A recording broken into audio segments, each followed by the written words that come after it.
রায়গঞ্জে যানজট সমস্যার সমাধানে পথে প্রশাসন। Station road, bus stand, central market পরিদর্শনে মহকুমা শাসক। দীর্ঘদিনের যানজট সমস্যার সমাধানে এবার সরাসরি মাঠে নামল রায়গঞ্জ প্রশাসন।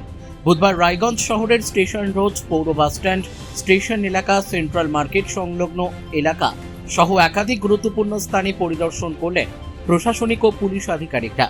পরিদর্শনে উপস্থিত ছিলেন রায়গঞ্জ মহকুমা শাসক তন্ময় ব্যানার্জি, জেলার প্রশাসনিক ও পুলিশ বিভাগের শীর্ষ আধিকারিকরা, ট্রাফিক পুলিশের আধিকারিকরা এবং বিভিন্ন সংগঠনের প্রতিনিধিরা। এদিন তারা সাধারণ মানুষের সঙ্গে কথা বলে নিত্যদিনের যানজট, অবৈধ পার্কিং, অটো টোটোর নিয়ন্ত্রণহীন চলাচল এবং রাস্তা দখল করে বাজার বসানোর মতো বিভিন্ন সমস্যার কথা শোনেন। বিশেষভাবে পরিদর্শন করা হয় রায়গঞ্জ রেল স্টেশনের 2 নম্বর প্ল্যাটফর্ম সংলগ্ন সেন্ট্রাল মার্কেটের পাশের এলাকা, যেখানে রাস্তার দুই ধারে বাজার বসার কারণে প্রতিদিন তীব্র যানজটের সৃষ্টি হয়। বিষয়টি নিয়ে প্রশাসন গুরুত্ব সহকারে আলোচনা করে এবং দ্রুত প্রয়োজনীয় ব্যবস্থা নেওয়ার আশ্বাস দেয়। উল্লেখ্য, রায়গঞ্জ শহরের যানজট দীর্ঘদিনের সমস্যা।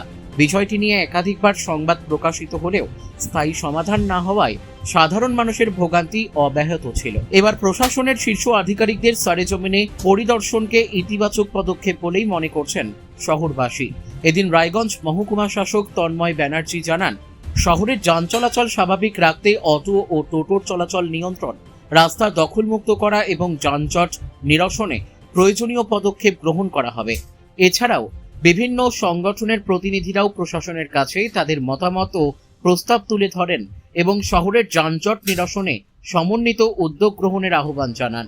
কালকের আমরা যেটা রুমের মধ্যে বসে যে প্ল্যানিংটা করেছিলাম, আজকে মাঠে প্রদর্শন করে আজকে মোটামুটি প্র্যাকটিক্যালি কী কী সমস্যা হতে পারে সেগুলো দেখে নিলাম। যা যা প্রবলেম ছিল একদম গ্রাউন্ড রিয়েলিটি এসে আমরা দেখে নিলাম, বলেও দিলাম কোথায় এনক্রোচমেন্ট রিমুভাল করতে হবে, গাড়িগুলো কিভাবে দাঁড়াবে, পৌরসভার তরফ থেকে কোন কোন জায়গাগুলো পরিষ্কার করতে হবে, এগুলো সবই দেখে নিলাম।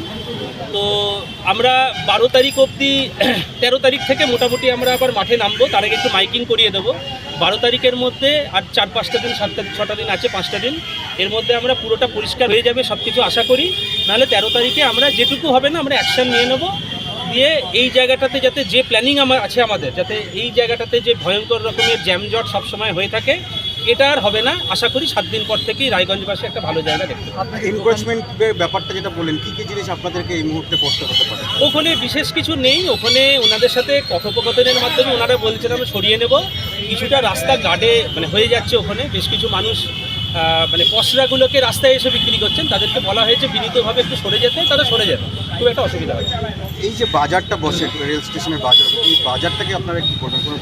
বাজারেও সুস্পষ্ট পরিকল্পনা আছে, ওরা যেটা দুদিক করে বসছে ওটা একদিক করে বসবে, আর তার ফলে একটা দিক পুরো যাতায়াতের জন্য পরিষ্কারভাবে আমরা ক্লিন এরিয়ার পেয়ে যাবো। স্টেশনের আরেকটা লেনে কি সেখানে কি অটোগুলো দাঁড়াবে? স্টেশনের অন্য পাশটাতে অটো স্ট্যান্ড এবং ওই যে গাড়িগুলো আছে আর একটা ওই আলফা গাড়ি যেগুলো, সেগুলো দাঁড়াবে নির্দিষ্ট পার্কিং স্ট্যান্ডে। মোদ্দা কথা, রায়গঞ্জবাসীকে যেখান থেকেই হোক গাড়িতে যদি উঠতে হয় রাস্তার উপর নয়, ভেতর থেকে এসেই উঠতে হবে। সাহেব, এই পথচারীরা আপনার ফুটপাথ তো পুরো অকুপাই হয়ে গেছে, ফুটপাথ দিয়ে আপনারা কি দখলমুক্ত করতে পারবেন? ফুটপাথ নিয়ে কালকে না, এটা নিয়ে কালকে আমাদের সিদ্ধান্ত হয়েছে আমরা এক এক করে এগোচ্ছি। আপাতত এই জায়গাটা যেটা আমাদের প্ল্যান 1-এ ছিল, প্ল্যান 1টা কার্যকর হয়ে গেলে আমরা প্ল্যান 2-তে নামবো। টোটোর ব্যাপারটা, টোটোগুলো তাহলে কোথায় দাঁড়াবে? যে টোটোগুলো, টোটোরাও ভেতরে দাঁড়াবে, সবাই ভেতরেই দাঁড়াবে, টোটাল সিস্টেমটা ভেতরেই হবে। হ্যাঁ, যাতে রাস্তায় যেন ক্লিয়ার থাকে। এমনকি বাসগুলো যেগুলো বেরোবে তারা ওই যাত্রী ওঠাতে ওঠাতে আস্তে আস্তে গার্ড করতে করতে যাবে না, একদম বেরোবে সোজা এখান থেকে বেরিয়ে যাবে, কোথাও থামবে না, সেটাই বলা হয়েছে। দেখুন, রায়গঞ্জের বার্নিং ইস্যু হচ্ছে যানজট, বা রায়গঞ্জের আর এক নাম বলতে পারেন জ্যাম, যেটা আমাদের কাছে একটা বিভীষিকা।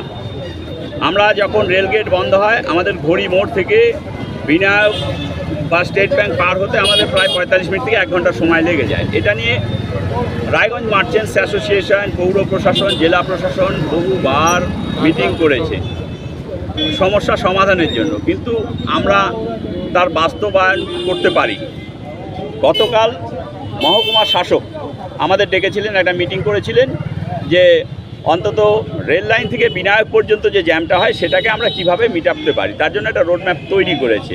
Traffic inspector, DSP traffic inspector করেছে। সেই অনুযায়ী গতকাল সিদ্ধান্ত হয়, আজকে আমরা পরিদর্শনে এসেছি। যেটা মূল অবস্ট্রাকশন আমাদের রেল লাইন থেকে বিনায়ক, সেই জায়গাটা ক্লিয়ার করার জন্য মেইনলি অটো টোটো যেগুলো রাস্তার উপর দাঁড়িয়ে থাকে তাদের পার্কিংয়ের জন্য আমাদের রেল লাইন থেকে বেরিয়ে বাঁদিকে যে 2 নম্বর প্ল্যাটফর্মে ঢোকার যে রাস্তাটা আছে সেই রাস্তায় ছোটো গাড়িগুলো পার্কিং আর কিছু ছোটো গাড়ি পার্কিং হবে বাস স্ট্যান্ডে। তাহলে রাস্তার উপরে প্যাসেঞ্জার ওঠানামা করবে না এবং বাসগুলোকেও বলে দেওয়া হয়েছে তারাও যাতে রাস্তার উপরে প্যাসেঞ্জার ওঠানামা না করে। তাহলে আমাদের যে মূল রাস্তাটা, মূল যে রাজপথ যে সড়কটা আমাদের সে কিন্তু ক্লিয়ার হবে। এটা হচ্ছে প্রথম ধাপের আমাদের একটা সিদ্ধান্ত।